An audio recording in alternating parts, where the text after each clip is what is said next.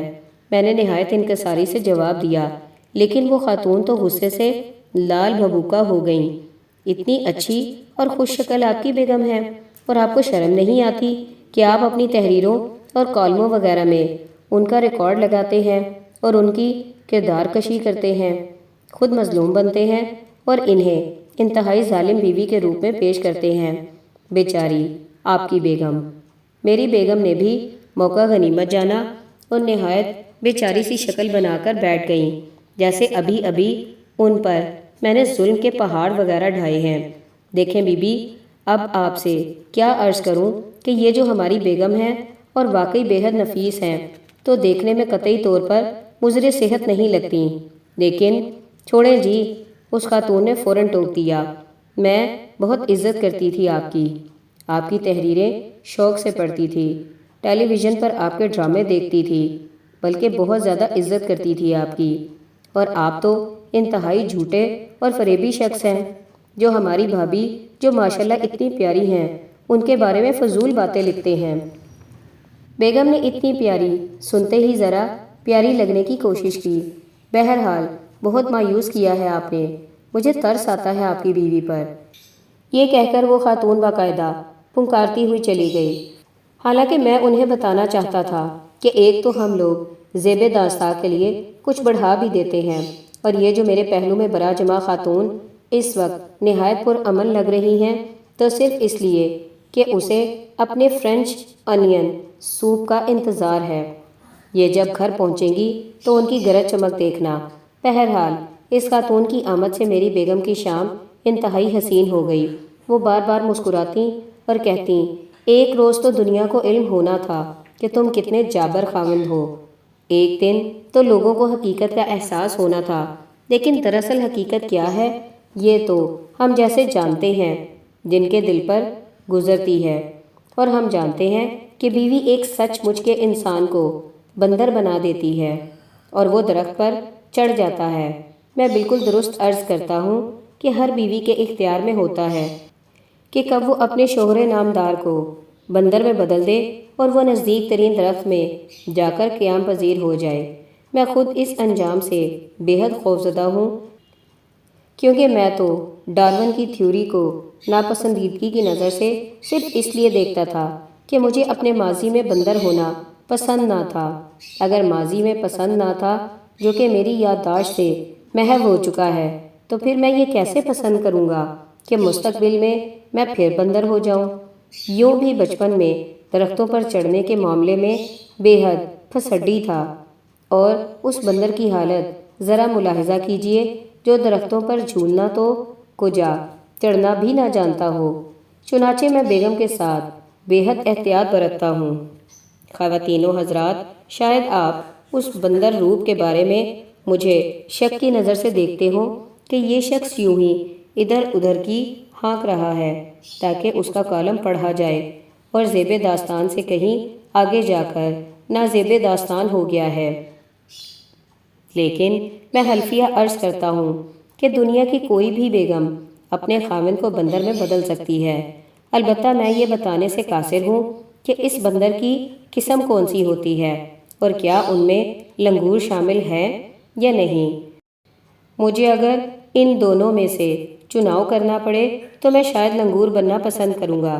لنگور کم از کم کسی درخت کی شاخ کے گرد اپنی دم لپیٹ کر مزے سے جھولے تو لے سکتا ہے، اور ان دنوں ساون رات ہے اور باغوں میں پڑے جھولے، اور تم بھول گئے ہم کو اور ہم تم کو نہیں بھولے۔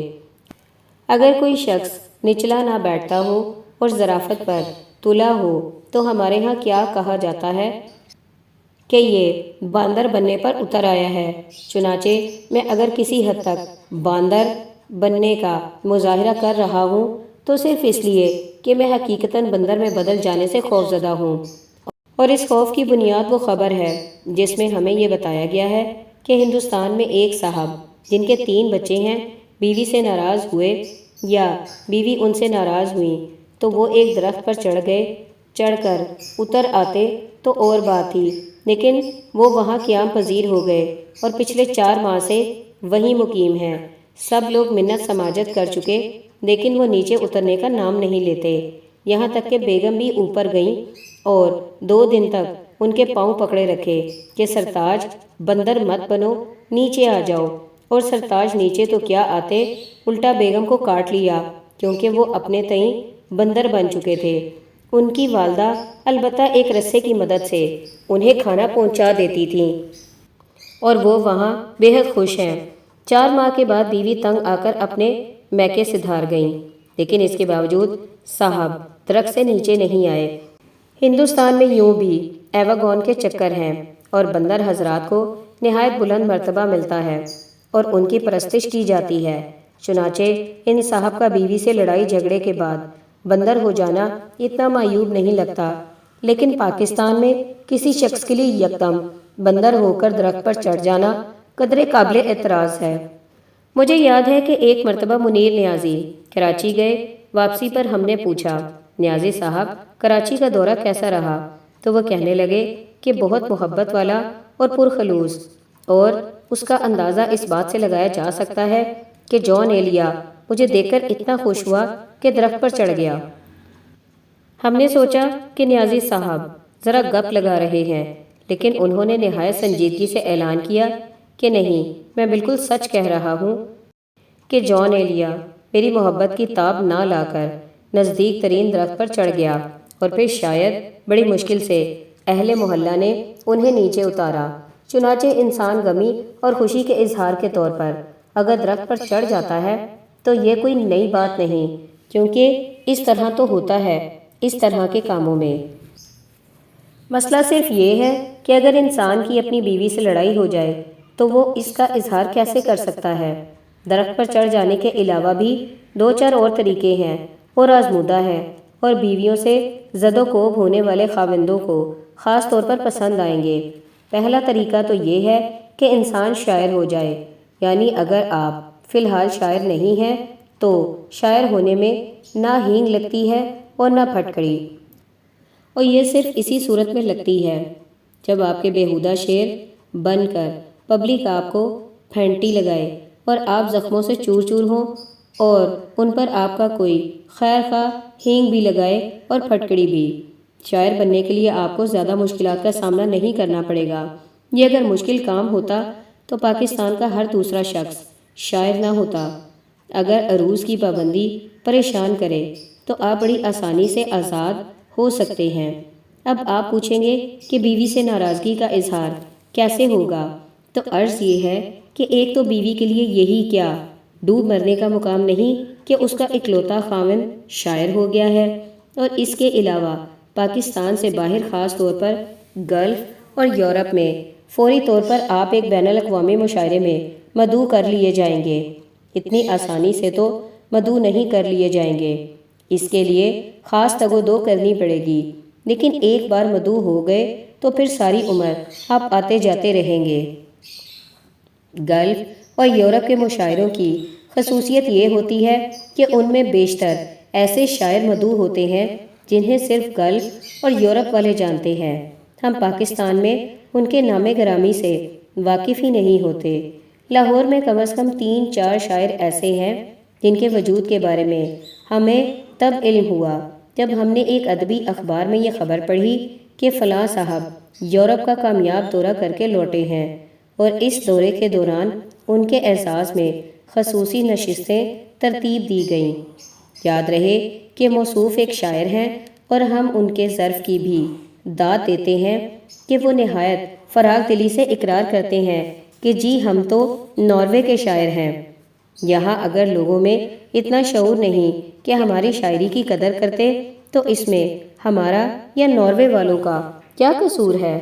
تو جناب اگر آپ شاعر ہو جاتے ہیں اور آئے دن غیر ملکی دوروں پر جاتے ہیں تو بیگم نہایت پشیمان ہوگی اور آپ سے صلح کی درخواست کرے گی اور باقاعدہ منت سماجت کرے گی، کیونکہ اس دوران آپ اسے وہ تصویریں بھی دکھا چکے ہوں گے جو ہمارے ادبی اخباروں میں چھپتی ہیں کہ ایک نہایت بزرگ پس مردہ اور بوسیدہ حالت زار والے شاعر ایک نہایت اوٹ پٹانگ قسم کی انگریز دوشیزہ کے ساتھ کھڑے ہیں،